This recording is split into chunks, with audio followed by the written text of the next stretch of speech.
Ladies and gentlemen, boys and girls, dudes and dudettes, this is Smooth E, your resident smooth jazz DJ, wanting to thank you for listening to today's show.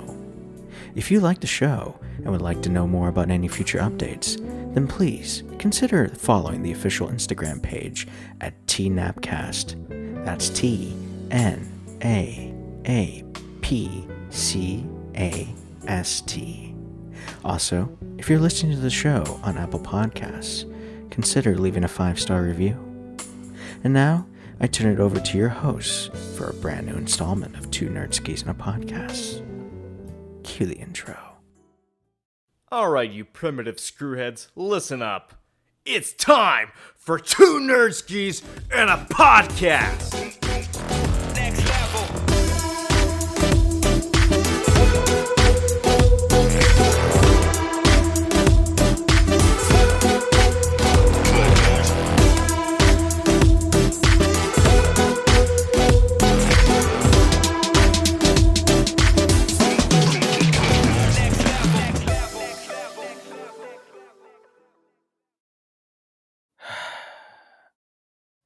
Let them fight.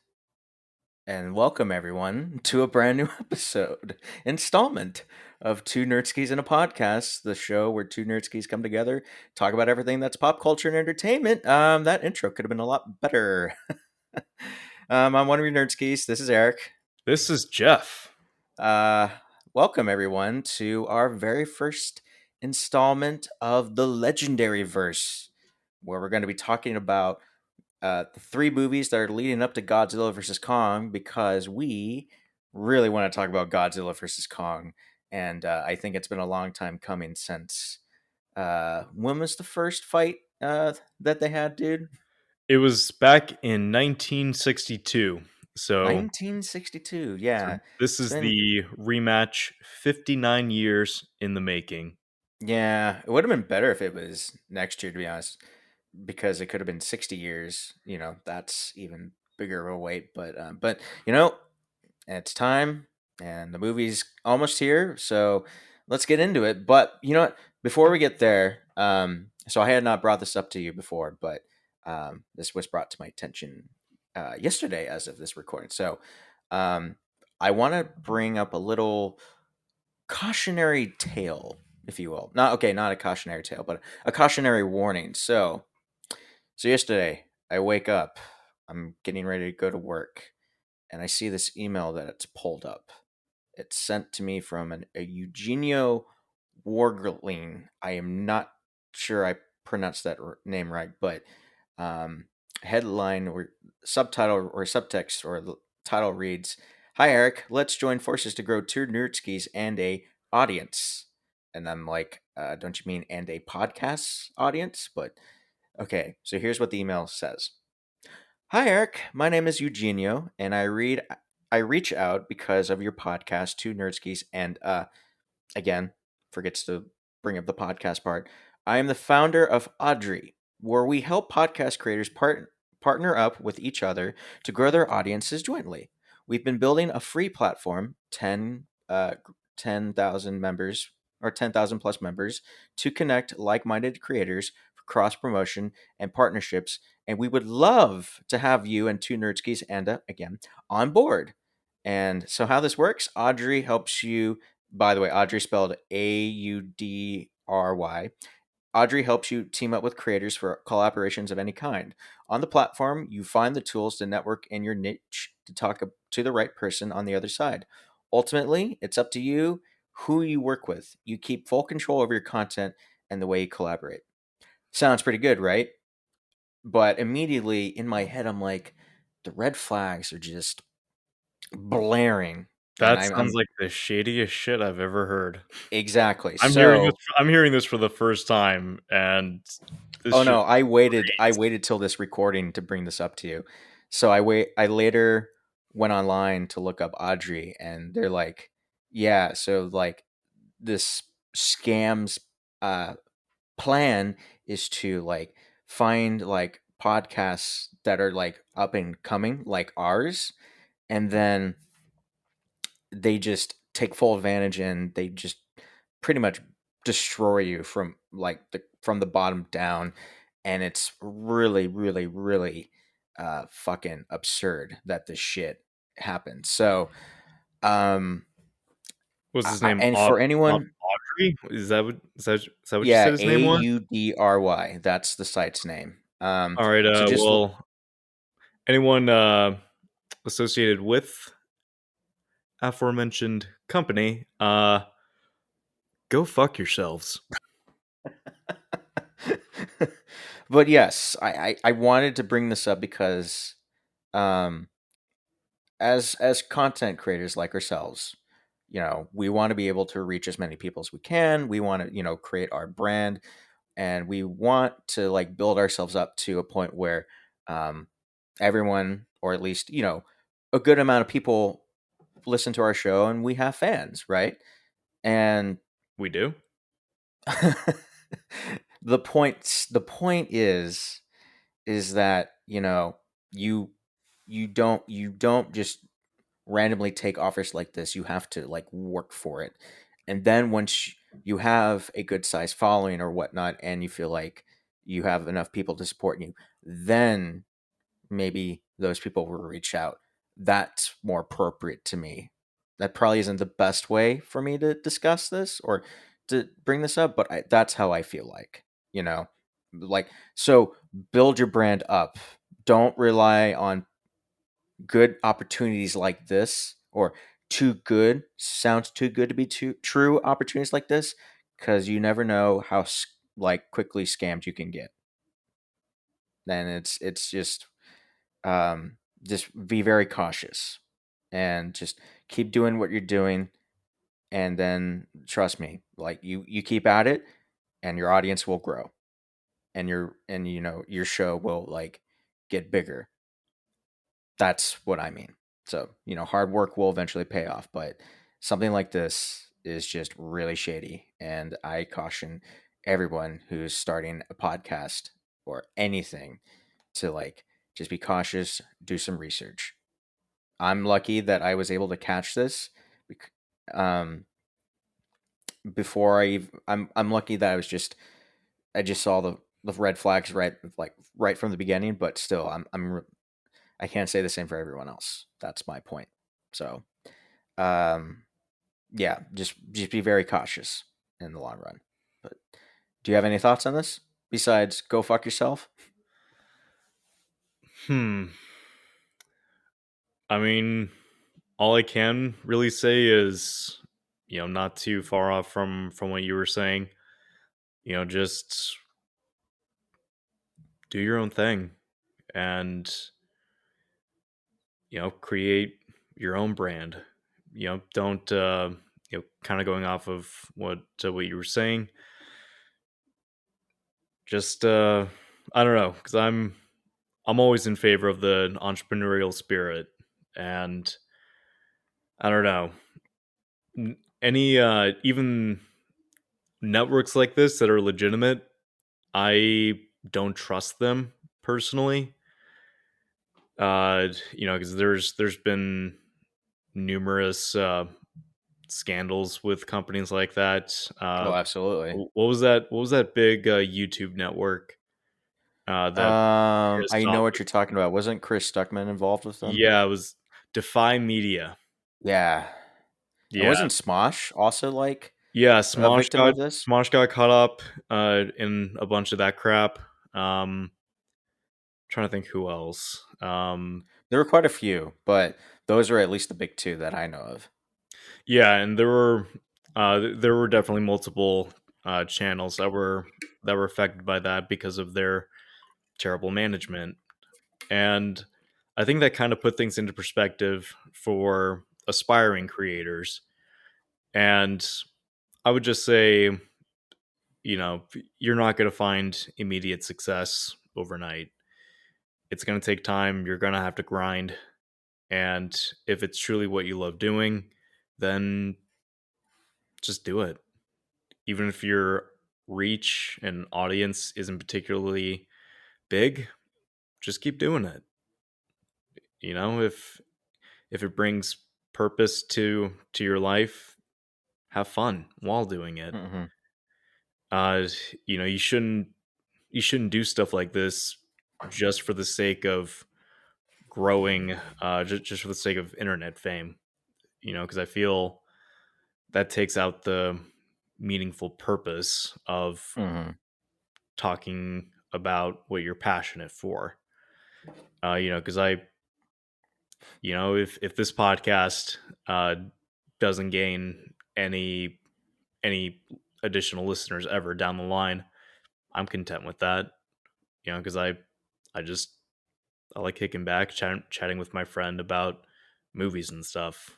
I think that's what truly really matters is that, I mean, sure, it'd be nice to make money off of this, but that's ultimately not our goal. I mean, our ultimate goal is to eventually one day be filmmakers. I mean, I went to film school for it, but I've always enjoyed movies and television. I know Jeff, that's his goal his entire life. Mine only for maybe I don't remember how many years, but it was definitely like my junior year of high school, or maybe it was it wasn't my ultimate goal, but then I went from an English major to a filmmaking major. But the point is don't if you're doing this just to get fame and money, you're really kind of doing it for the wrong reason too. And so you've heard you probably have heard multiple people who are creators, filmmakers, actors, stars, all those people say, don't do it because of the money, do it because you enjoy it. Money's nice, but um, do something you love because you truly give a shit about it. That's what I would say. But yeah, I didn't think we were going to go so deep on this, to be honest. I'm just, but yeah, it's just do what you love because it's what you want to do. Um, and if people don't, if a lot of people don't follow, it's because only the dedicated will truly like be interested. Those are the people you create content for, in my opinion, and it's true in life as well. But Any first anyways. any first time listeners that just saw the title of this episode, they're probably just thinking, "What the fuck is this?" I know, So right? if you So, actually stuck around this long, for any first time listeners, thank you, thank you. and we appreciate you guys. Thank you. But I get, yeah. So why don't we just get right into it then? Let's do this. All right. But so before we actually get into the movie, let's talk about our experience with this movie. So, um, I have a little personal stake in this. Nothing in terms of filmmaking or whatnot, but so this came out on May 16th of 2014, and May 16th is my birthday. And this came out on my 21st birthday. And this that was a fantastic weekend. Because that birthday weekend, I went to San Francisco and I hung out with my cousins and we had dinner and went bar hopping, and that was great. But before all that, I, along with this knucklehead and our buddies Ryan and Alex, we went to go see this movie in IMAX, and it was beautiful. It was one of the greatest. It was. I mean, like the experience was amazing just because I had these guys with me, and it was my 21st birthday. And you probably have heard everyone talk about like how the movie theater experience or just the movie going experience is just as great as watching the movie. But this is true. Um, because I remember there were definitely moments watching Godzilla with these guys, and we were just like, "Fuck yeah, this is awesome!" So that's my experience watching this. I don't know about you. How what was your experience like? A little bit the same or a little different? So to put things into perspective, when I was growing up, Godzilla was my fucking religion. I can I testify to this.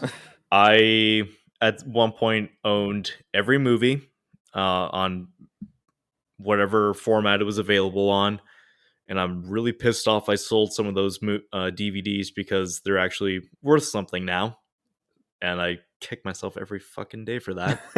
Uh, I played the video games. I had a ton of action figures. There was a reason I didn't talk to girls for a long time. Uh, and when it came uh, to uh, the 1998 movie, uh, oh God, why did you bring that I movie up? it's a terrible movie, but it was my first Godzilla movie, so there's always that sentimental value. Nostalgia is a powerful thing. That's a lot of fish. Damn right it was. And excuse Uh, me. Uh, mm. but at the same time, I wanted Godzilla done right if a new American adaptation were to ever be made. And all throughout the 2000s, I kept hearing rumblings and rumors, and being that Toho has always been so protective of their IPs, I just didn't think they were willing to give Hollywood another shot because Toho themselves, took so many jabs at Godzilla 98. To give some examples, Godzilla 2000 was launched into production as a complete response to the disaster of the 1998 movie. Because they entrusted TriStar uh, to do their character justice, and they Thanks fucked a it lot, up, Roland Emmerich. and they fucked it up, Yep. and then they took another shot at it in GMK, also known as Godzilla, Mothra, King Ghidorah, Giant Monsters All Out Attack. Yeah, that's the real fucking title. And then in Godzilla Final Wars, which is one of the best movies ever made, I will I will defend that movie to the day I die. Uh, the 1998 Godzilla actually makes an appearance in that film, and the real Godzilla blasts that motherfucker with his atomic breath with one foul tail swoop, like instantly. It was fantastic. And what does the villain say? If I recall, Oh god, what does he say? I think it was something along the lines of like, I knew that tuna eating lizard was no good or whatnot. Oh god, that's right. By the way, All I know is that I the remember, was villain in it Sum Final Forty Wars is One? a national treasure. Was it like? And wasn't it like he just wasn't it like Godzilla destroys Zilla as he's known, Uh huh. um, to the tune of some, was it Sum 41? Yeah, If I recall. Some 41 of all bands. I like some 41, but I never expected to see them or to hear them in a Toho Godzilla movie. We'll get to Godzilla Final Wars in good time, but that's Yes, just a we will. little that's just a Uh, little taste of what to expect. But but yeah, so for a while, I just figured it's one of those movies that will just probably never get made. And then Gareth Edwards was announced as a director. And then the project kept moving forward. And once I got an idea for the approach they were taking this movie, I got really fucking excited. And well, here's where I got really hang on, excited, hang on. was when I ain't done yet. I ain't done yet. This is story time from Jeff. And then I see that first trailer, and that is still one of the greatest trailers I've ever seen. I was gonna say that trailer. That's what I was ultimately gonna get into. That first trailer, and then at the very end, when Godzilla roars, Oh um, my god. oh, that was so beautiful. There's a I so back when I used to be on Snapchat. Gross. Remember Snapchat, kids? Remember when it was actually an app for a change, like a social media app, and now it's, I don't know what the fuck it is now, but so there's a Snapchat video of me um lip syncing to Godzilla's roar, and it's fucking epic. Remind me to send you this video later. I can't wait to see what your reaction, or like listen to your reaction as you typed it or whatnot. I'm looking forward to this. I'm afraid. It's honestly, it's pretty corny, but It's stupid, but I enjoy it. And I remember I shared this with a couple people we know, and they're just like they fucking loved it. Actually, I think it's on my Facebook, and I think it's on my Instagram too. So I think if you like take the time to scroll through all my shit, you should find it. Um, and to anyone who does find it, I am aware that I spelled commercial wrong. So just bear with me here on that. But so, anyways, yes, that first trailer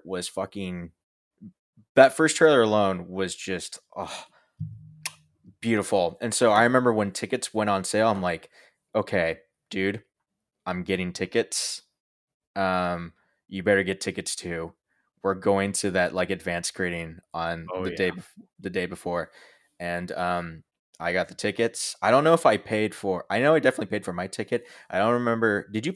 I don't know if you paid for your ticket, or if I paid for everyone's tickets. I do not recall. But all I know is that it was such a religious experience. I still have the pictures from when we went. I think.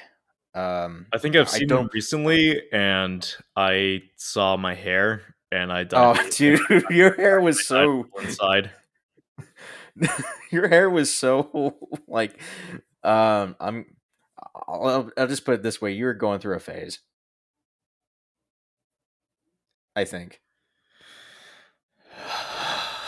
Yep. That sounds about right.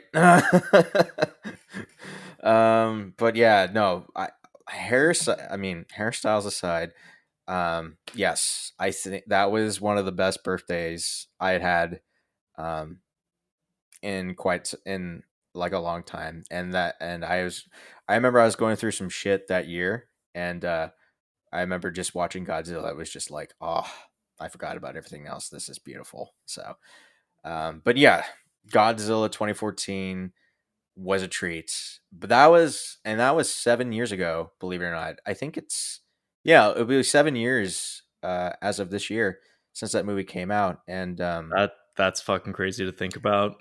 I know, right? So, obviously we rewatched it, and I have to say, I think it still holds up. Like this is a pretty solid movie. I think. So I kind of post release, I kind of had conflicting feelings on the movie, and we'll get into all those. But obviously, the first time I see it, I'm not really thinking about it from a critical perspective. Hmm. I'm just there to watch Godzilla.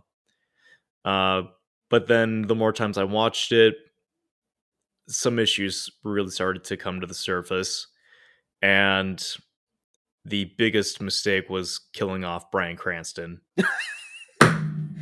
I knew you were gonna say that. That I was just knew you were gonna well, say that. for one, the trailers fucking lied, Hmm. and two, he was the most interesting character in the entire movie. So you're telling me that Ken Watanabe was not good?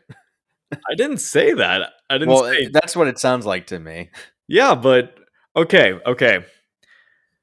But you are right, though. I do By think Bryan Bryan Cranston's Cranston. character in the first few minutes of the movie, he's forced to make a decision to either doom the entire city of radiation or killing his wife and other innocent people basically by shutting that door. And then he has to look at his wife as the door's closing on his fucking birthday. Oh yeah, and so immediately, that was as the heartbreaking. movie flashes forward 15 years later, and Mhm. he's trying to prove what really happened on that day, I am immediately on this guy's side. I want to see him prevail, and I want him to be proven right. And they kill him 30 fucking minutes into the movie. And Aaron Taylor Johnson is okay actor. He doesn't seem to have that much range, at least from what I've seen. Like I'm sure there's other. I haven't seen his entire filmography, so can't make a definitive opinion on his full range yet. But I don't give a fuck about his character. He's not as generic leading man, he does the job fine. But Bryan Cranston was so goddamn engaging, and every scene he's in, he's acting his heart out. Well, you have to remember he won an Emmy for how many straight years in a row as Walter White in Breaking Bad? Well, plus this movie was once the marketing kicked up, that's when Breaking Bad was like just ended. So Yeah. so seeing Bryan Cranston in this, and go back and watch those trailers. Tell me you don't get the impression that Bryan Cranston would be a would be a presence throughout the entire movie. And the fact that he doesn't even have one scene with Godzilla. Hmm. God. Like I know it sounds like I'm shitting on this movie. In this point I am because that was such a colossal mistake. Okay, my rant is over. Um but Well, I immediately had to get that off my chest because I was just gonna. that is such a fucking terrible Well, creative. I remember you were telling me that like the whole joke was that like it's Heisenberg versus Godzilla, and apparently that I mean obviously that never happened, which is well that kind of goes to show the misleading of marketing in a way. Like really think about it. I mean, yes, this is a Godzilla movie, but like Bryan Cranston is just fresh off the heels of Breaking Bad. So like, oh yeah, we're gonna use him as like the biggest marketing ploy.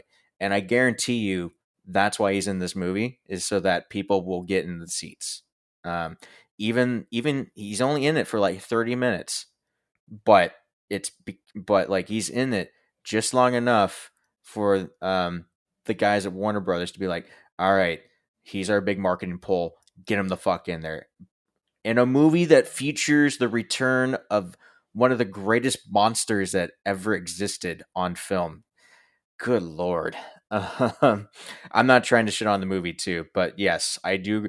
I actually am in agreement with Jeff. Like, I do feel like Bryan Cranston was wasted, and like his character was by far the best thing. As I'm watching this movie too, I'm just like, I have here in my notes, God, Bryan Cranston is brilliant. Why did they kill him off so early?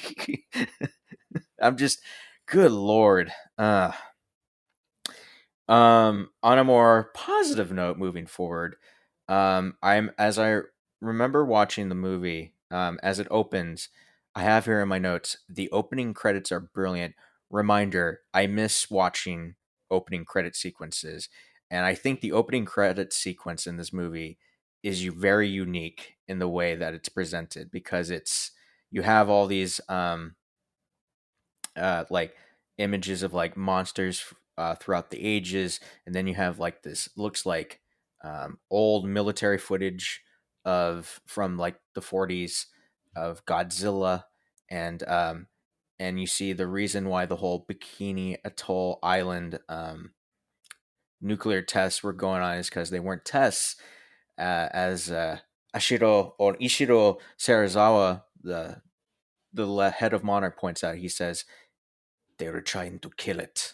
And that's a horrible accent, by the way. But yeah, I really enjoy that opening credit sequence, and along with Alexander Desplat's score. Oh, I think okay. One of the best parts about this movie is Alexander Desplat's score. I don't know if you're in agree with me, but like listening to his score, especially for the main theme, and then for I didn't want to bring this up yet, but like fuck it, the Halo drop, the music for that bit, holy fuck. And so I will say, because that'll this will tie back into to the Halo jump. The cinematography in this movie is fucking beautiful. It is a beautiful, beautiful looking movie. What I appreciate most is how Gareth Edwards directed all the scenes with the monsters. For the most part, it's filmed from low angles, from a human perspective, to Hmm. really sell the the weight and the sheer size of these creatures, and it's like uh yeah, I have in my notes some of the different perspectives they get. One of uh when they do mask POVs and looking at the monsters from a distance. There's a school bus full of kids as they're driving away, and the camera's inside of the bus with the kids as Hmm. Godzilla is about to bust through the This is bridge. on the Golden Gate Bridge, right? Yeah, and Yeah. it does such a great job at putting you in the situation, and uh, being that Godzilla is such a lumbering force of destruction, and just really takes his time with his movements. It really sells the weight, and uh, I will say that that's one of my mild nitpicks with the MonsterVerse movies going forward, is that they weren't really consistent with that. I don't think Hmm. the movements of I mean, fast movements for Kong is perfectly understandable, but in King of the Monsters, uh, I don't know, they weren't able to capture the weight that Gareth Edwards was able to capture so well in that first movie. But with because I was curious how well the Halo jump scene would hold up. Because I know that was one of the most pushed sequences in the entire marketing campaign, and part of me was thinking it would just be one of those overhyped sequences that didn't really deserve it. Hmm. But I will say it.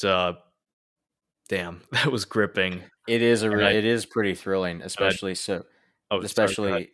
No, no, no. I'm just going off your point. Yeah, it is really gripping how like when they jump off and then like you see from so Aaron Taylor Johnson's character, his name is Ford, right? So you see it from his perspective as they're like, they breach the clouds, it's all rainy, and then all you see are the flares. You can't really see Godzilla. You can only see his giant scaly skin, and then like the flares lighting it up as they're being fired up from the ground, and it just the way the thrilling choir of the score is played in the background, along, and there's not really that much sound either. You just hear that choir, and you're just like, holy fuck.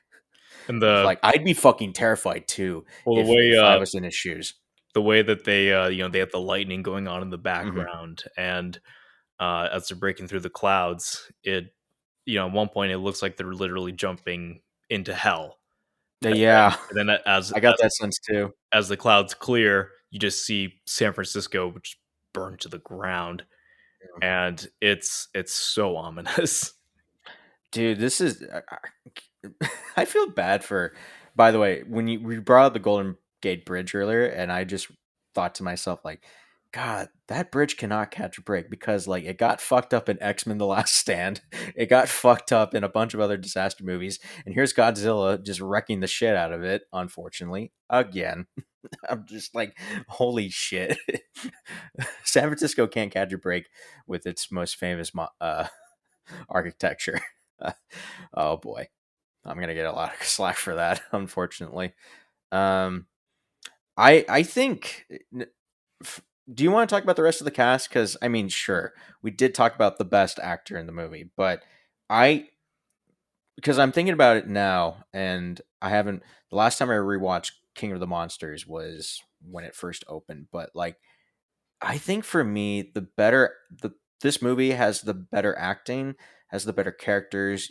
I do feel like there isn't a lot of character development in here, but I do feel like the better characters are in this movie, and I think it's better paced in here.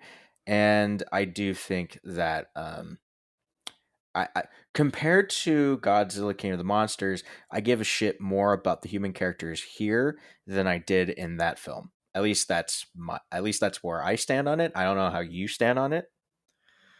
uh I mean, I didn't really care about the characters in King of the Monsters all too much. Uh, Pretty much like once it got to the point of Kong Skull Island, uh, I feel that's where the tone for the MonsterVerse was really set going forward, where Hmm. the characters are just basically placemats to or are basically just placeholders for uh to bide time until the monsters show up. Hmm. And that's a common criticism for these movies, which I understand, but at the same time, it makes me question how familiar are you with the genre, because I that's mean, to be that's fair, you pretty don't really much go to these a movies. majority. Yeah, Yeah. like not very enthralling characters and just waiting for the monsters to show up. Hmm. Welcome to half of what Godzilla movies are. But it's true though. Like, you don't really go to a Godzilla movie, or any monster movie caring about any of the human characters. I mean, the only exception would probably be the original King Kong, and then Peter Jackson's version in 2005. I mean, we'll definitely get to those movies, but I mean, those human characters are at least more engaging and have more of an arc compared to the characters featured in any Godzilla movie. Because, like, I mean, if you watch like any of the actual like original Japanese films, no one gives a shit about the human characters. They're just there to move the plot along until you get to the good parts where Godzilla is just raining down destruction or he's fighting another monster. You don't really give a shit about anything else. What I will say though is I think uh I do get the impression that Gareth Edwards is trying really hard to replicate uh the tone of the original Gojira Hmm. from 1954.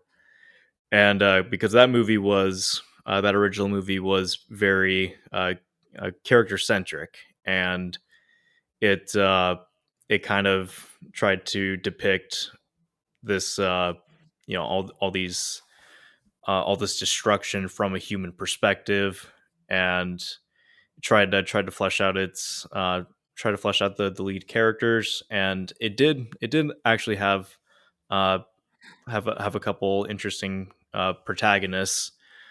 And I actually, side note, little piece of interesting trivia. So the lead actor, let me pull up his name.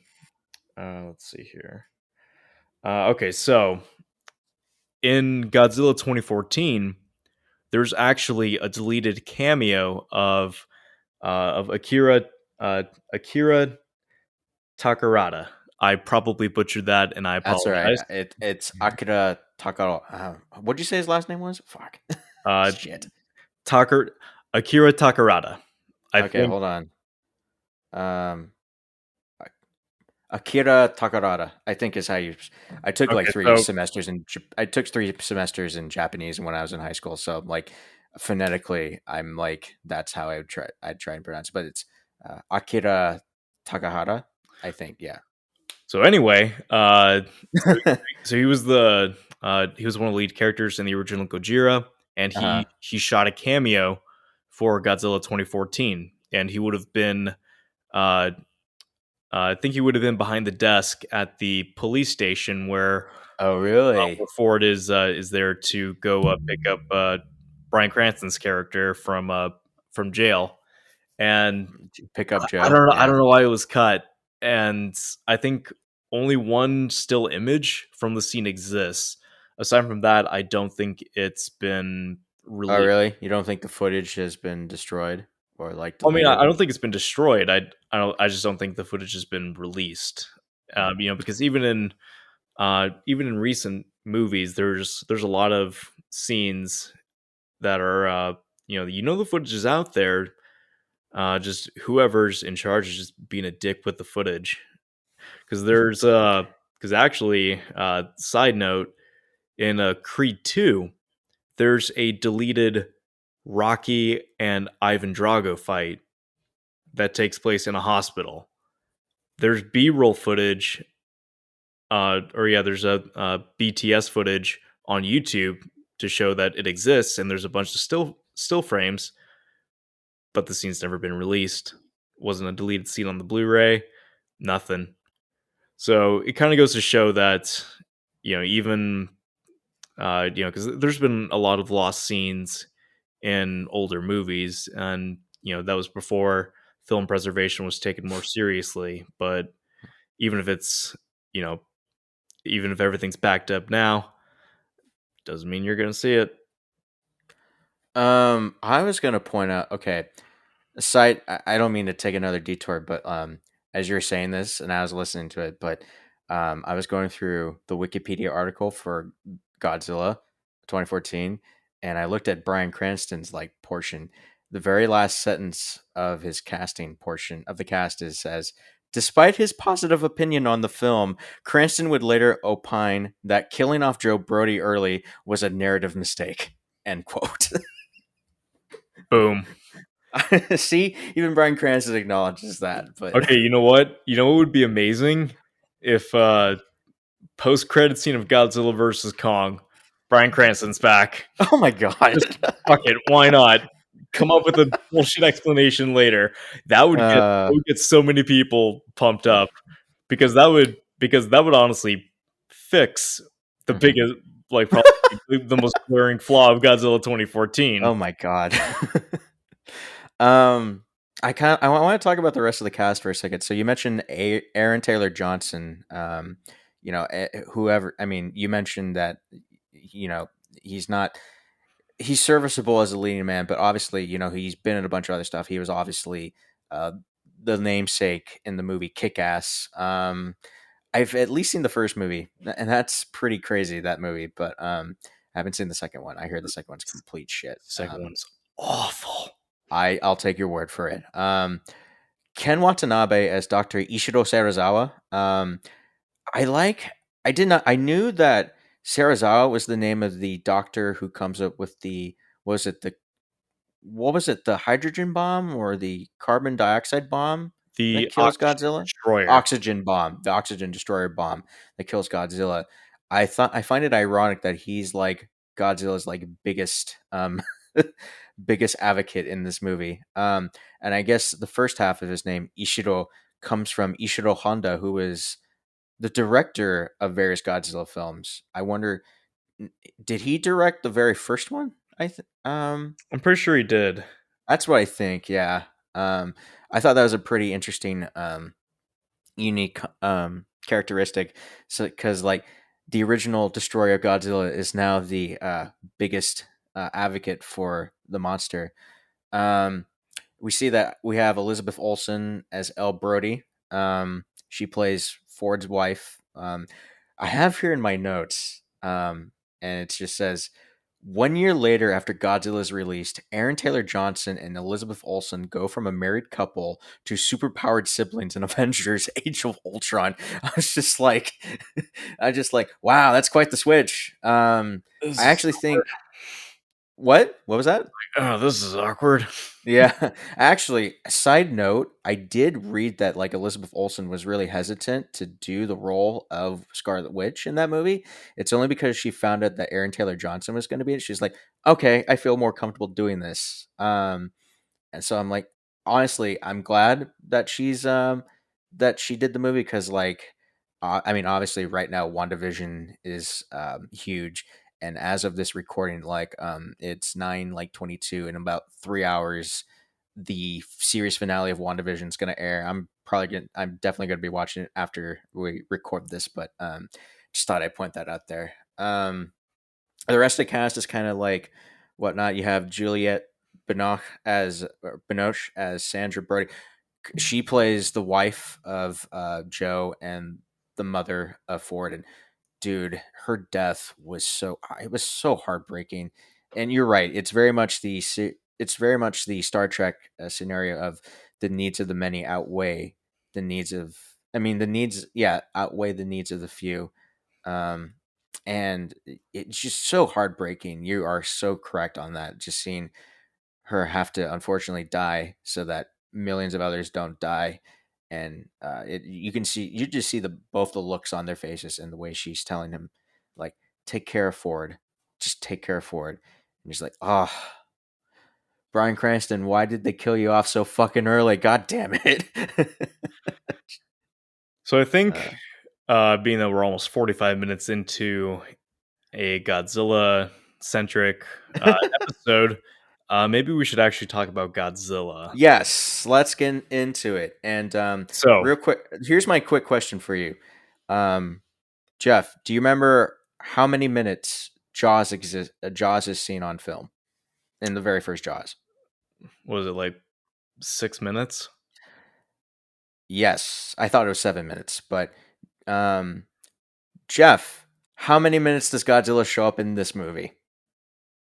Like 10 minutes? I thought it was seven, but the amount of time that Godzilla as I watch this movie, I'm like, the amount of time Godzilla has in this movie is about the same as Jaws. I feel like, and I'm just like, that's kind of disappointing. But when he's on screen, ho. See, because before going into this movie, I watched Gareth Edwards' previous film Monsters, and right away I kind of got the impression that was the movie that we were going to get. More character focused, probably going to have minimal use of Godzilla. And so at first I was able to accept it, but on repeat viewings, what just really sucks are the constant cutaways. Because let me say this. Godzilla's first buildup is one of my favorite scenes ever. Godzilla, When he emerges out of like the Pacific Ocean and yep, the he way lands on Honolulu Beach, because but well, you, hang on. no, sorry, I'll let you go ahead. I was just like I was gonna say something else, but go ahead. So like I said, I grew up on Godzilla. Godzilla was one of my biggest obsessions. And so seeing him portrayed so respectfully was one of the most surreal moments, and I will never forget seeing that scene for the first time on an IMAX screen. Like my jaw was dropped. I had the dumbest fucking smirk on my face just because I couldn't believe what I was seeing. And after that incredible buildup, once the flares are shot off, after that giant wave comes through, and you just really get the size of this creature. That's what she said. And That's right. You heard him just drop it. That's what she said. I couldn't resist because I have the mind of a fucking 12-year-old. Uh, uh, but after this incredible buildup, and there's that really intense sequence of Aaron Taylor Johnson on the was it like the monorail. yeah, it was a And monorail. once the power comes on, they're heading right towards the Muto. We'll Mm. talk about that thing in a sec. And then once it knocks a helicopter out of the sky, it blows up a bunch of planes at an airport, and everyone inside is screaming. And then Godzilla just stomps, and everyone is dead silent. And then the I was gonna camera, say I then have the, here in my then the notes. but then the camera pans up, revealing Godzilla. He roars. You're like, yeah, fuck him up, get him. Cut. Yep, I was very disappointed too. But I was gonna say in my notes, it's like when everyone in Honolulu goes silent upon seeing the king. I'm like, that says a lot because, I mean, sure, you're terrified to see this Muto just cause rampage and EMPs, but the moment you see a god show up, everyone's gonna be like, "Oh shit!" Hmm. And so I think in terms of the constant cutting away, I feel you can do that once. Just to you want your big epic reveal shot for Godzilla, but you want to keep the fights you know uh y- you basically want to say that towards the end of the movie. Fine, whatever. But then they finally you finally see them come into contact after Elizabeth Olsen sees Godzilla emerging from the ocean, and then the door's shut that she's in, filmed from her perspective, and it cuts away, and then gets into the halo jump and everything, and then you're just seeing little bits and pieces of a fight, and then it finally holds on the fight. When the fight's actually going down, it's awesome. It's really fucking awesome. All the different camera angles that they're able to get, it really sells this fight and helps it feel more grounded, and as grounded as a Godzilla fight could be. Hmm. And it and so when however, this isn't the fault of the actual movie, this is the fault of Warner Brothers.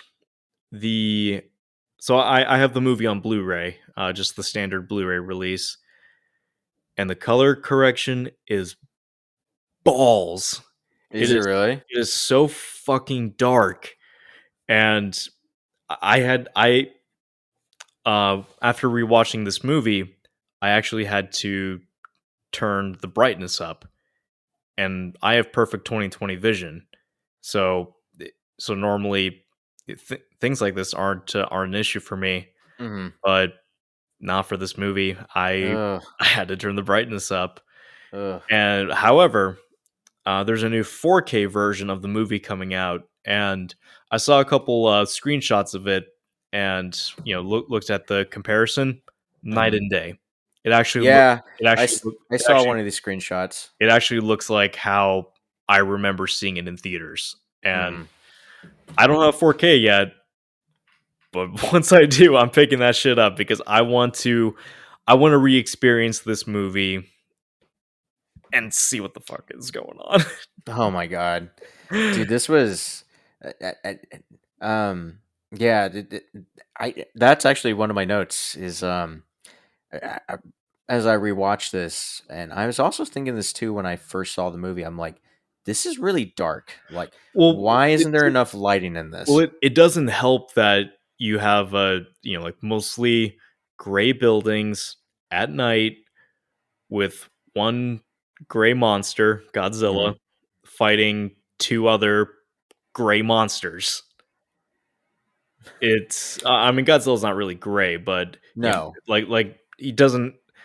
So it doesn't help. everything you're Yeah. supposed to focus on has no color to actually stand out amongst everything going on, and that's one of the like I know some people complained about the same issue being present in King of the Monsters, but I think King of the Monsters had a much more vibrant color palette, and I would agree. so you were able to even when it was the fights were obstructed by harsh weather conditions, you were still able to at least tell what was going on. You kind of wish the rain wasn't there, but you're able to roll with it and still follow everything. So that one didn't bug me as much. However, in this case, it just because Gareth Edwards is going for that grounded tone, the color palette that he's choosing just feels it doesn't really pop, but that's kind of the intention. Hmm. So with because again, I want to love this movie inside and out because the things it gets right, it does it damn near perfectly. It has because I will say the first 30 minutes of this movie, perfect. I have absolutely no issue with it. You have a perfect introduction to Bryan Cranston. You have you know, the way that it sets up the story, it grabs your attention immediately. It it makes you feel something for the characters. Everything was there. And if if the whole movie was able to remain consistent with that by not killing Bryan Cranston, then it would have then the movie probably would have felt better paced, because the pacing is a little bit of an issue for me in this movie. And like I would say after probably like an at the because this movie's like just under 2 hours, Yeah, uh, it's but just it's right below if it. it feels like 2.5 hours, at least for me, at least. And I don't know if I don't know what I would really cut out, but I think it goes back to the characters that were following for the rest of the movie.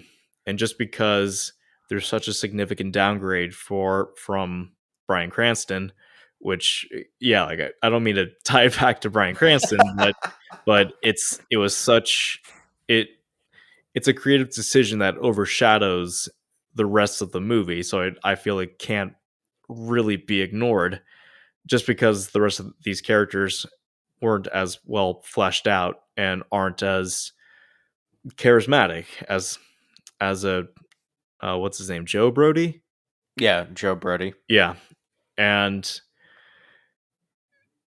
when you're following protagonists that just they're fine, but they're not you're not as concerned for their well-being, you start to feel the pace a little bit more. And at that point, you're just waiting for Godzilla to show back up. And then when you're being dick teased with fights for a couple of times, it kind of weighs on your patience a little bit. But then once the fight gets back into full gear, cool, right back into it. So there's just that 20-minute period where it it just really drags. But once Godzilla gets to the city, you know, that's where I feel the movie picks his pace back up. And when it picks and when like that fight happens, oh, that's when that's when I know the fanboy in you came out because uh well, I really think it was intense. Just that moment of before during that fight when Ford and the rest of the was it the Marines or was it just the army? When the rest of the army they have to like go in and detonate the eggs of the Muto, um, and then when you think that Ford's gonna die, you see a blue glow and you see it move. It's his tail, and then you're like, It's coming! oh, It's it's coming! coming, it's coming, and then Godzilla just unleashes an atomic breath, and you're just like, ah! Oh my Because god! They everyone was did it! waiting They for that fucking did it! because they fucked that up in Godzilla '98, and Oh yeah. we Do you know why? didn't They get didn't atomic even breath. have one. And Ugh. the way, ah, that was perfect. That was fucking perfect. Dude, I remember I don't know if I remember your reaction, but I just remember everyone was just like, "Fuck yeah!" in the theater. That was the overall consensus, and Well, I you think and I were just like, "Fuck yeah, dude!" from what I remember, I think once the blue light was hitting Aaron Taylor Johnson's face, everyone knew what that meant, and so people were starting to the clapping was building up right there, and then the Mhm. moment everyone lost their shit, and it was amazing, and even more so when Godzilla. Hold on. Let's not get there yet. Let's wait. Um, This review is already all over the place anyway. oh yeah, I know. But before we get there, why don't we actually talk about the Mutos? Because those are the real. Because like the end, how they die is how we should connect back, circle around to it. But how do you feel about the Mutos in this movie? You know the villain monsters of this film. And they're fine. It, it's generic as fuck. It just looks like they just made a few design modifications from the Cloverfield monster. I have here, um, I didn't write it down, but like I just remember like when that first, so they feed off of radiation, and so like that first one that showed up like 15 years before the present day, they went to the nearest source and they just like just encased themselves and was feeding off the radiation, and then when it hatched. I was just thinking of like Fred Ward from Tremors 2 going like, well, whatever's going to come out of it, it's not a pretty little butterfly. Speaking of Tremors, so at one point, They're following the destruction. So like the second Muto is in Nevada and it's making its way to San Francisco. And at one point they are in Lone Pine, California. I And I'm saw just that. like, are graboids going to show up at some point? Where are you, Kevin Bacon? Oh my god, no! Where's Kevin Bacon? Fred Ward? You need fucking Michael Gross. Like, come on, guys. Just Maybe you'll add some much needed like spice after losing Bryan Cranston. Jesus Christ. actually, yeah, like Oh. make that the big twist of the movie. That yeah, fuck it, this is connected to Tremors. But yeah, seeing Lone Pine, California, I'm just like, oh, please let there be graboids. Obviously, that didn't happen, but and then as the big fight leads up, Dr. Sarazawa says that ever famous line that's now been synonymous in so many memes: "Let them fight." And boy, does that fight go down, because one of the big highlights of that fight was like obviously the atomic breath, but like Godzilla just smacking a bitch with his tail. You're just like, fuck yeah, there he goes with the tail. I highly appreciated that, and so now Ford. I was gonna say Brody, but technically that's his last name. So Brody. So he takes the nuke or whatnot. He's gonna take it out to sea. Um, the Muto, the final Muto is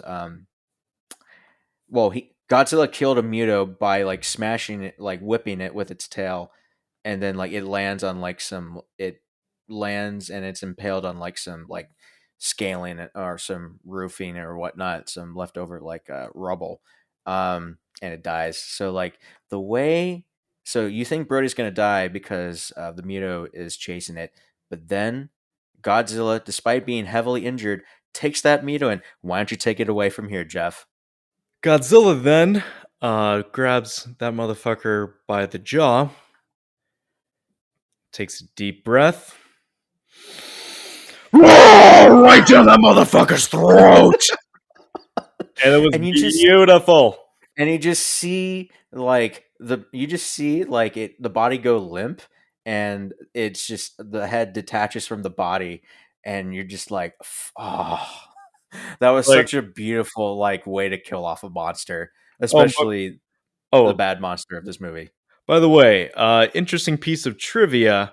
So that scene, so the entire sequence of Aaron Taylor Johnson taking the nuke out to sea, he wasn't acting right there. Aaron Taylor Johnson, read the script for Kick Ass 2 and just decided, fuck this, nuke me. Ah, This has uh, been your weekly trivia with Jeff. Totally trivia my factual. ass, but okay. uh, hmm. Yeah. I do like at one point. There's a little Easter egg nod to a future villain in the Godzilla franchise. So like they're in Chinatown. This is going back earlier. So like they're in the rubbles of Chinatown, and so like after the eggs have been destroyed, you see a dragon head like in a Oh, puddle. I giggled like a little fucking dork because because it was already crazy enough that a new Godzilla movie made in America was even being made, let alone being made with tremendous care and respect unto the character. Hmm. But the prospect of Ghidorah coming in, oh my god, my mind was just going crazy with possibilities, and we'll get to We'll King get to Kong. that in a couple episodes or in a couple installments, but And actually, on um, it was on my I think it was my second or third viewing because I saw this in theaters like four times, and right when they're going through, so they're in the abandoned city that they presume to be covered in radiation, and mhm. once Joe and Ford go back to their old house, It's back in uh, Japan, yeah. Ford is sifting through his room and has a little tank that I think he had like uh, actually he had something in a cocoon, Oh, I wasn't even and thinking about that. and if you look really closely in the at the bottom of the tank, spells Mothra. I did not notice that. I Fuck, caught I gotta go that, back and see this. and no one else in the theater caught that, and I snickered to myself, and then I got a couple awkward glances, but it was worth it. I gotta relook at this for a sec. What the fuck? That's gonna blow my mind. Da, da, da, da. By the way, so in that same scene, oh yeah, oh fuck, there it is. Yep. Dad's Mothra. What I was gonna say is that during that scene, so like, Joe's looking for his old like data files on his floppy disks. I have like in my notes there, those floppy disks should be rusted and worn the fuck out. Also, floppy disks. It was 1999 after all. God, that old time. Do you remember using floppy disks back in the day? They only held like maybe a couple megabytes of data. Um, I think my very first computer, I think I had some floppy disks, but I never used them mhm. because I think I would just I was mostly just playing computer games on CD-ROM. Right, right, right. But yeah, floppy disk, dude. That's a big callback for me at least. But damn, dude. Uh, God, the old technology in this fucking movie. I swear to God. Um, yeah, this. um, sorry, I'm still thinking about Bryan Cranston too. Like, what the fuck, dude? Seriously, why the fuck do you even bother bringing Bryan Cranston into this when you know he's gonna fucking die early? Like, what the serious fuck? Come Plus, on. like, how much more engaging would it have been Oh, to uh, absolutely. to see to see Joe and Ford try to rekindle their relationship Hmm. throughout the movie? Like It would have. that would just be consistent. It would have just made the character dynamic so much more engaging, and I mean, you could and still. at the end, Mhm. if to see him, you know, see to see Elle and his grandson. Uh, I don't know. It always just felt like such a missed opportunity. Such a yeah, very missed opportunity. And if plus like imagine how cool it would be if Ken Watanabe and Bryan Cranston were the two reoccurring characters throughout the MonsterVerse. That would have been cool. That would have been cool, but I don't know if hmm, I don't know if Warner Brothers or whoever who wrote the screenplay for this. That's what I need to know real quick. I don't know if the writers of the film or Warner Brothers had different ideas. They didn't want David Callahan. That's who the writer was. I don't know if no, Max Bornstein wrote this fucking and then David wrote came up with the story. But the point is like I guess Warner Brothers obviously had much different plans for this. Um, obviously, in this case, which is upsetting because you really could have had a really different story dynamic. The story definitely would have been much better as a result. Um, like for all the reasons that Jeff said, you could. I mean, after like 15 years of um, just Joe being kind of a conspiracy theorist trying to figure out what was going on, and then his son has moved on from past it, only for him to realize Dad was right all along. There is something going on, and then to just kill him off. That it could. I mean, like just that realization alone that his father was right, and then like had he not been killed off, you are correct. You totally could have built upon creating a new like father son dynamic of rebuilding their relationship. And obviously, Warner Brothers had different plans, aka Godzilla, King of the Monsters, and the laughable human characters in that movie. But we'll get to that one in no time. But I really enjoy how this movie ends. Because it's so Godzilla has definitely been exhausted from the fight. By the way, there is one shot I really do like, and it's like Ford looking up at Godzilla, who's just lying down on the ground. He's kind of beating the fuck up a bit, and he just looks at him Godzilla just looks at Ford, and Ford's just looking up at him, just in kind of in awe, really.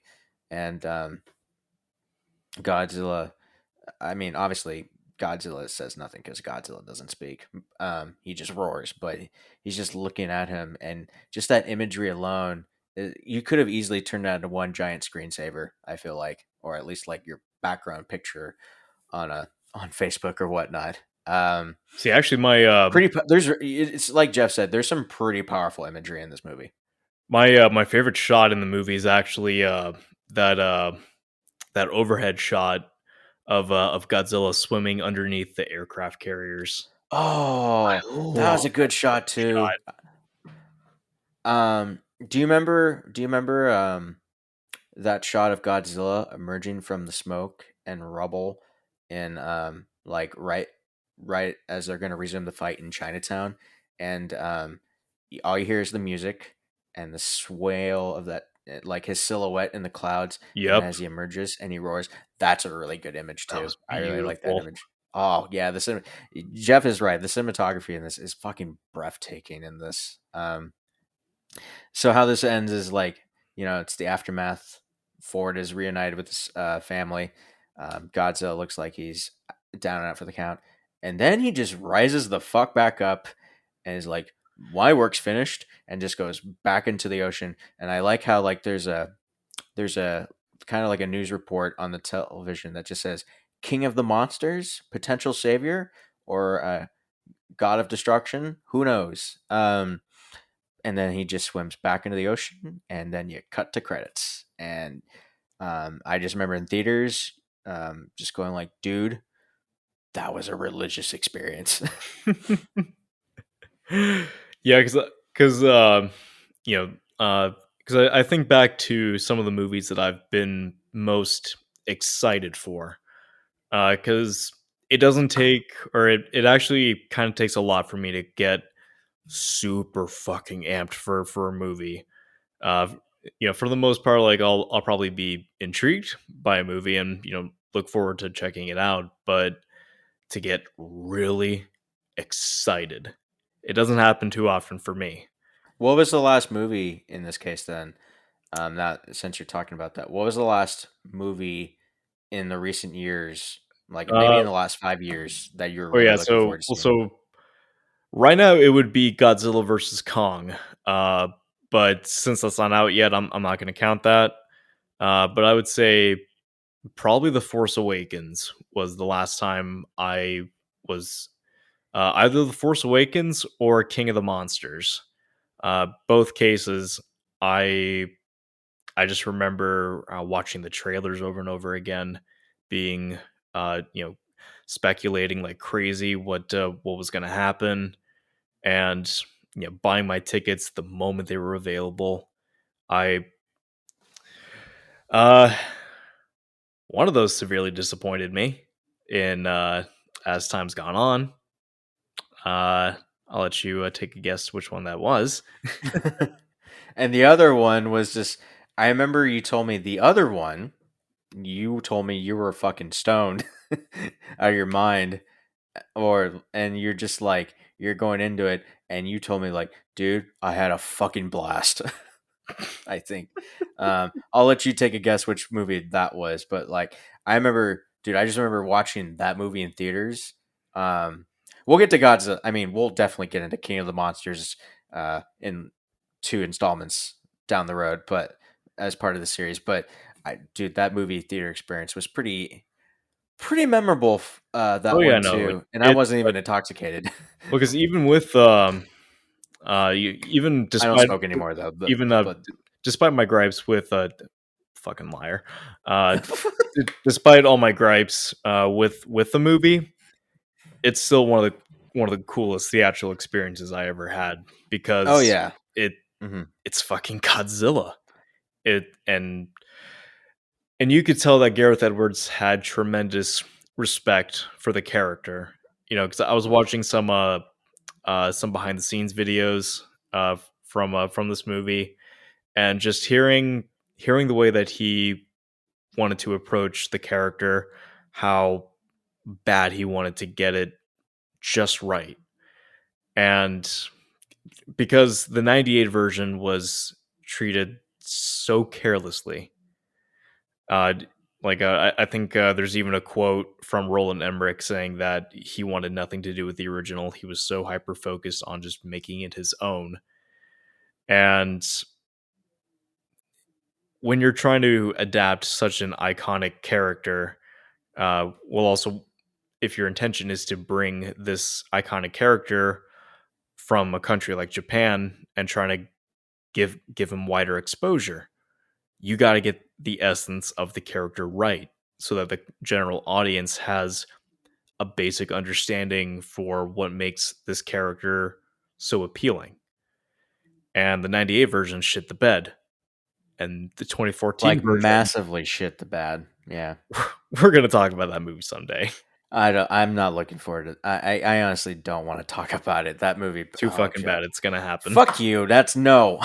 I will not let it happen. Spoilers. It will happen. Ah, fuck. It's going to happen.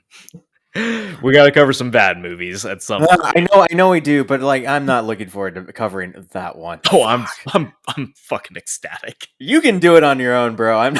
Jesus fuck. I'll gush about this piece of shit movie all night. Uh, did I? Okay, no lie. I actually know someone um, that I used to work with who, in their humble opinion, thought that their no, someone literally told me that their all-time favorite Godzilla movie was this movie was the 98 movie, and I'm like, are you fucking shitting me? So I'm guessing they watched, well, like Godzilla's Revenge and that one. No, they For didn't those even who watch. don't They didn't know, even watch old Godzilla. They just watched that movie, and I'm like, okay. the Side, cartoon series was side note. better. The cartoon series was better than that piece of shit. Okay, we need to cover Godzilla's Revenge in the future. It I'm is. not looking forward to that one either. Oh, I am not. I'm not either. I can't sit through it. It's oh no. one of the worst things I've ever seen. Speaking of which, I just want to. I'm like, I know we're getting sidetracked again, like we normally do, but so our buddy Antoine, I mean, obviously he's looking forward to Godzilla vs Kong as much as you are, and as much as more so you, more so, I mean, more so the two of you. But he brought something up that I'm hoping you would like to. That I'm hoping you remember. Do you remember the Hanna Barbera Godzilla cartoon by any chance? Yeah. You know, with Godzuki, dun, dun, dun, dun, dun, dun, dun, dun, dun, dun, Godzilla. Ah. Okay, so I remember seeing the intro for the first time and thinking like, oh, okay, this looks like animation looks cheap, but for a '70s Saturday morning cartoon, this looks like a fun time. Catchy little theme song and Mhm. Godzuki. I'm like, nope, nope, nope. You lost me. You lost me. Anton's not going to be happy about that. I'll tell you right now. I've seen like reviews of the show, and Godzilla like shoots laser beams out of his eyes. I know. What the fuck? I saw that too. I'm like, are you And fucking like, nuts? I'm pretty sure Godzuki is mostly comprised of recycled Scooby Doo sound effects. Kind of. I mean, that's what I remember from watching that cartoon. But Jesus Christ. What I will say though, because fuck it, we're getting even more sidetracked. The animated series based off the '98 film, it's actually not that bad. I just said that earlier. What the fuck? When did you say that? I did. I I when just we were heard you just talking about when the we're Hanna-Barbera cartoon. I no I did, but like I also said earlier when we were talking about fucking the 98 movie, I'm like, the fucking animated series was better than this.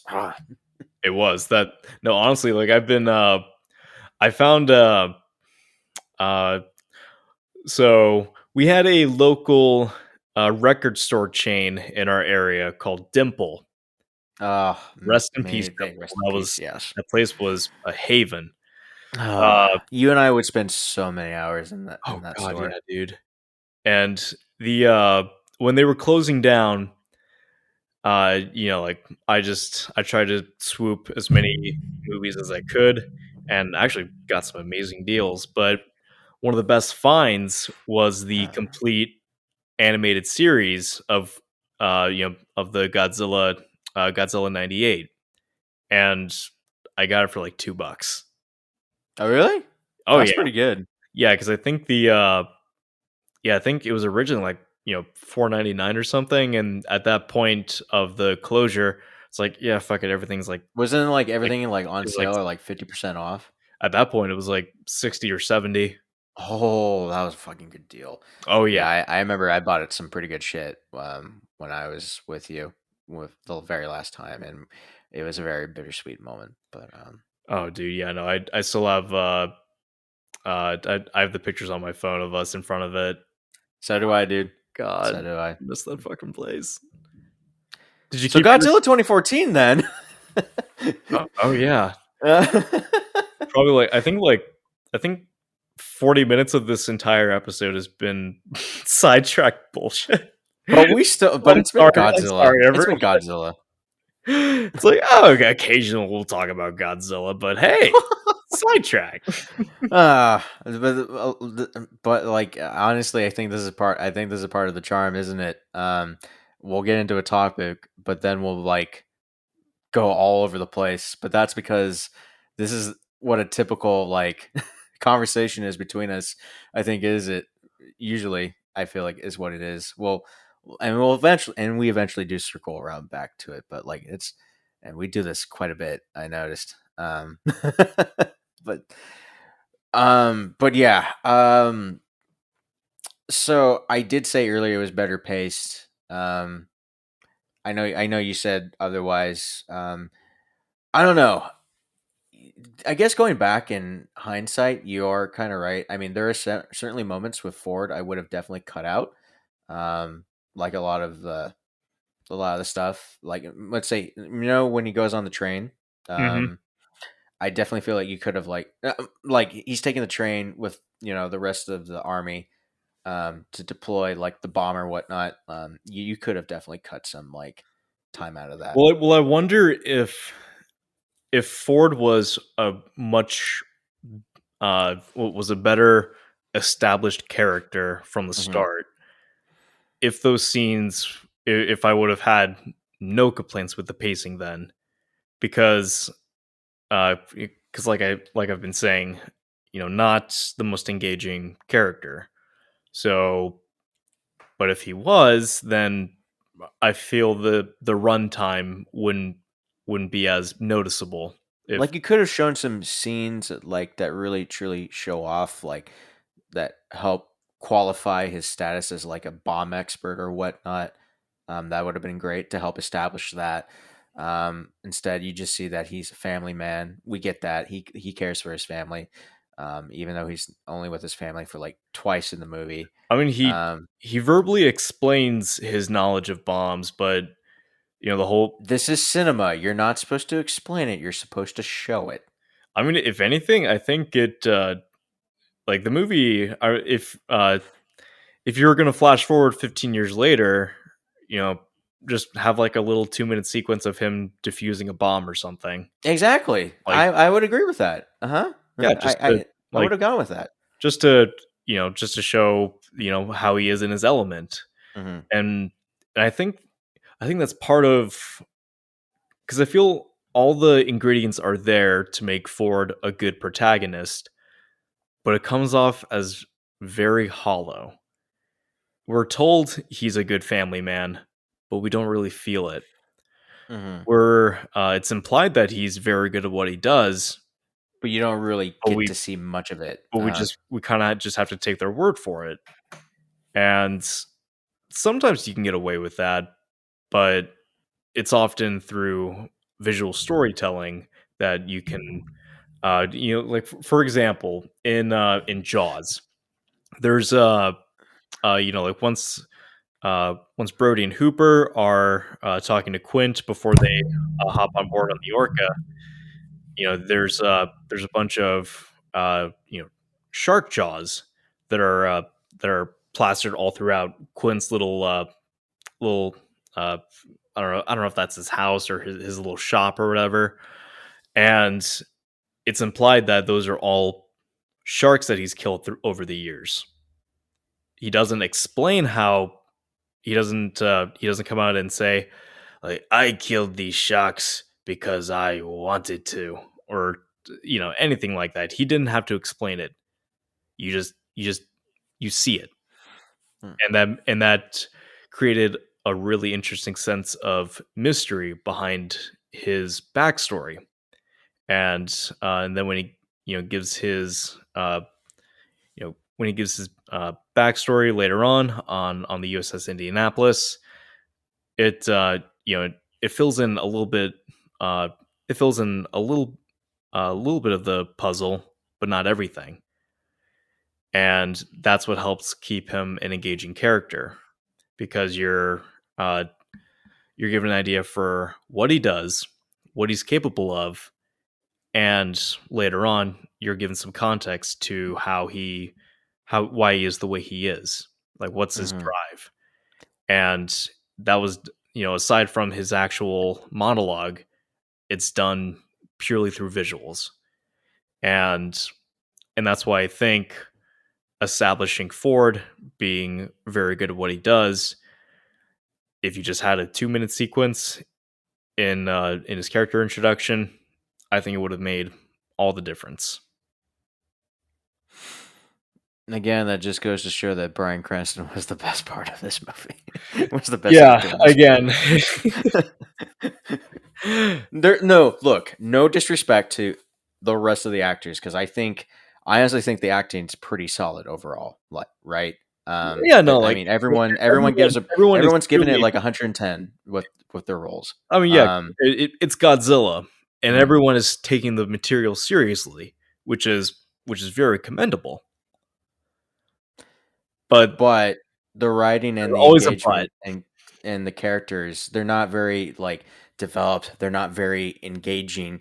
The only if you really do think about it, the only true engaging character, god damn it, it's Bryan Cranston. It's Bryan Cranston. Ah, It's like I want to love this movie. I really do. Instead, I like it a lot, but I want to love mm, it. that is the disappointment, isn't it? I mean, I agree. I mean, I don't love it, but I do really like Jeff. I really do enjoy and like this movie a lot. I still think after 7 years, it still holds up. It There are does. definitely things. There are definitely things I would have done better, like maybe establish the characters more. Um, don't try not to like pick up the pace, if you will, like pace it throughout. I mean, the pacing for me, I didn't have a problem with, but like there are definitely moments where it could like, okay, you could have definitely cut this shorter. You could have definitely cut that shorter. Um, like the character, you could have made the characters more engaging, having, like we said earlier, have more of a like the father and the son rekindling relationship, the rekindling of that relationship be at the forefront. Um, like again, it really just goes to show that Bryan Cranston really was the best character. You're gonna find out. So yeah, that's the moral of this story, folks. Bryan Cranston's the best character in Godzilla Take 2014. a shot every time we've said Bryan Cranston. Bryan Cranston was the best character. Bryan Cranston was the best character. Bryan Cranston was the best character, and they're dead. I'm sorry, guys. Sue him, not me. Hey, you did this in Tremors 3, all right? Where you were going like back to perfection, back to perfection, back to perfection, back to perfection, and they're dead. And you're like, there's audio proof of me saying that yeah, take a shot every time we say back to perfection. So take a shot or just down your shot every time. Actually, I think I have. Every time we mention Bryan Cranston, I have a for God's sakes. actually in my desk drawer. I had like a mini bottle of Captain Morgan. Oh my god. Did you really? Uh, Uh well, hmm. since I mentioned it, I'd be kind of a bitch move to not drink any of this. Fuck. Uh, but so overall, I think for me, it, I mean Jeff has pretty much pointed it out. Like he really wishes the this movie. I mean, we both. It's fair to say that we both do like this movie a lot. We definitely feel like it could have been improved on, but you know what? I do apologize. I cut Jeff off at saying that like I think this movie still holds up, but so I'll let you finish that thought. Debating whether or not to And take a shot at this Captain Morgan. da, da, da, da, da, da, da. Fuck. I do this for the art. See, folks, that's another part of that discussion too earlier about like you do it for the art. Have a drink along the way too. Ah. uh, Ooh. I'm sorry, I'm just laughing. You son of a bitch. Ah.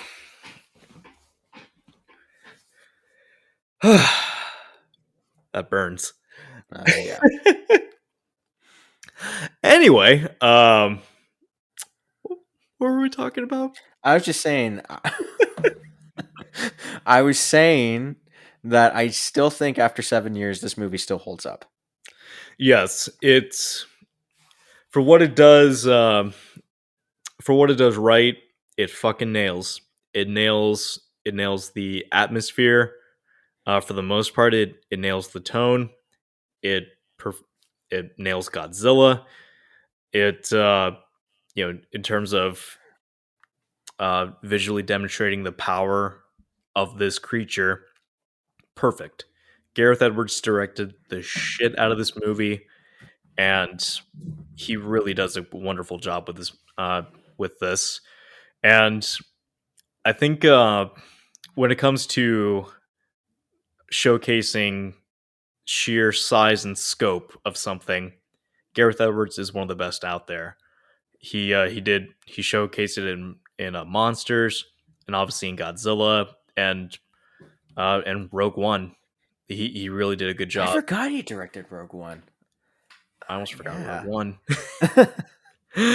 and so I definitely think he's one of the when it comes to handling large visual effects driven movies, he's definitely one of the better ones out there. His shortcomings just come in the form of characters, and I don't know if same kind of problem I have with Rogue One is I don't really care about the characters, and I don't know if that's from his direction or the scripts he has to work with. I don't know, but if but whatever the case, all this movie had to be was a faithful enough recreation of Japan's most iconic character. And it did that. It absolutely did that. And do I wish were there things that I would personally change? Oh yeah. But I can't deny the uh God, that Captain Morgan's hit me a little bit. Jesus Christ. Uh that God was a damn it. mistake. Uh, So when it came to the this is all you, man. I think what Jeff's trying to say is that despite its shortcomings, despite some characters that are despite Bryan Cranston being the only interesting character, Jeff is right. I'm not taking another This fucking shot. okay. This is by far the best redemption movie you could make for Godzilla in terms of Godzilla for American audiences. This is you definitely feel like Godzilla is a king, a monster, an apex predator, not that wimpy little like Excuse me. iguana like fucking thing you saw in like 1998. The scope of it is great. The cinematography is breathtaking. Alexander Desplat's score, oh, that opening theme alone, just. is fucking epic. Well, I do wish that the original Godzilla theme was implemented, but we will get to King of the Monsters. Do I remember? Oh yeah, it does. I do remember. Yeah, Bear McCreary does a pretty fucking epic score on that, but we'll get to that in time. But Honestly, yeah, just a little bit of a hey, it's time for another side note. Bear McCreary is probably my definitely one of my favorite working composers right now. That man and is a fucking genius. I love how experimental he gets.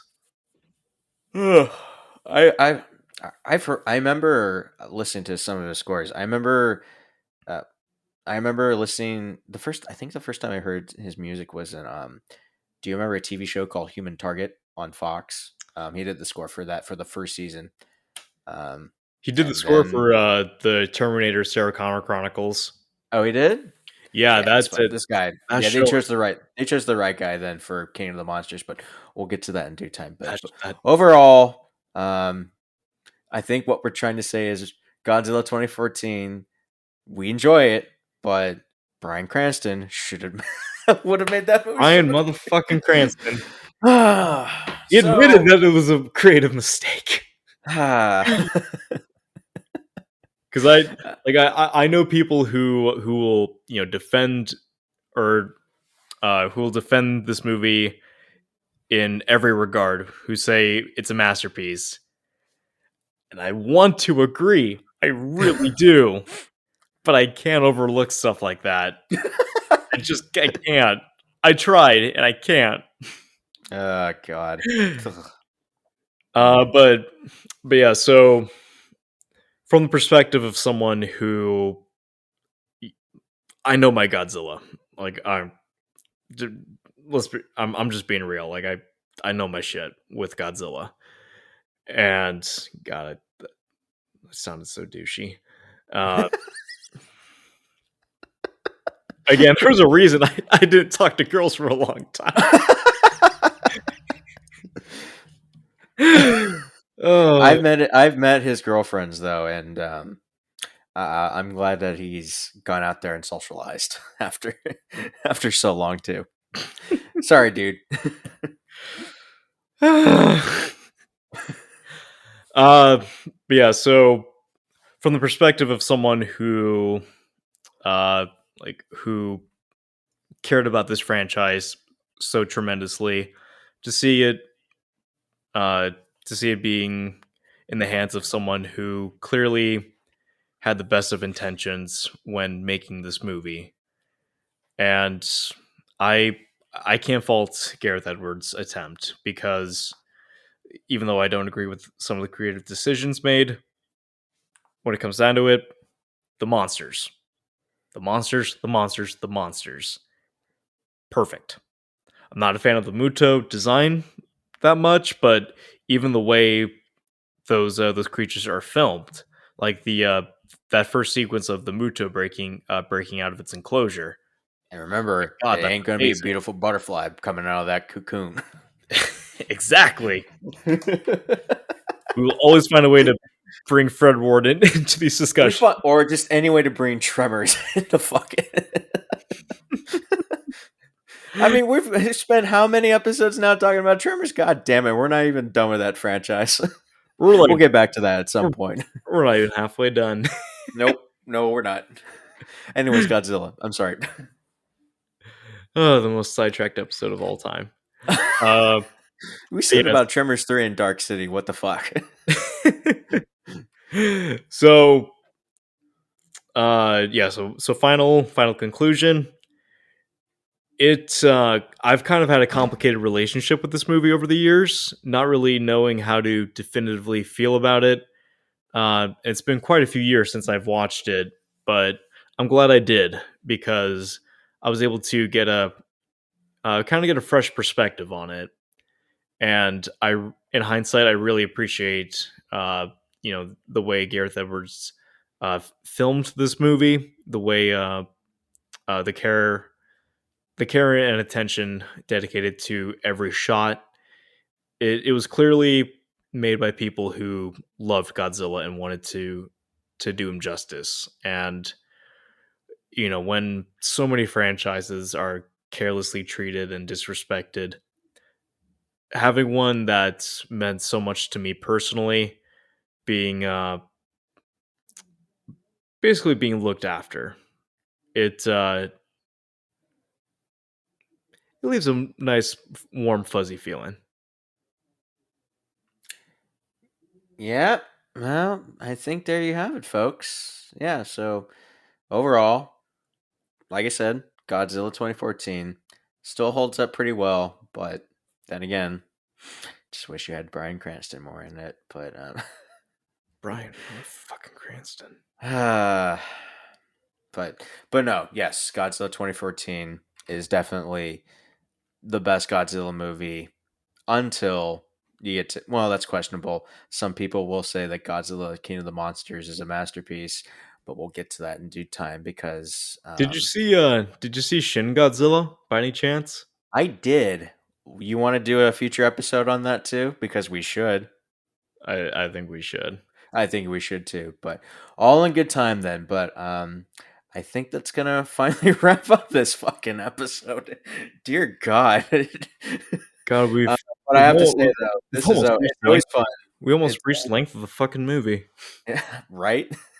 But I have to say though, it's always, despite how sidetracked we get, I always enjoy these fucking talks with my man here because we always have something interesting to say, don't we? Even if we do get sidetracked. I, I don't know if Jeff feels the same way, but that's how I feel. I feel buzzed. That's what I feel right now.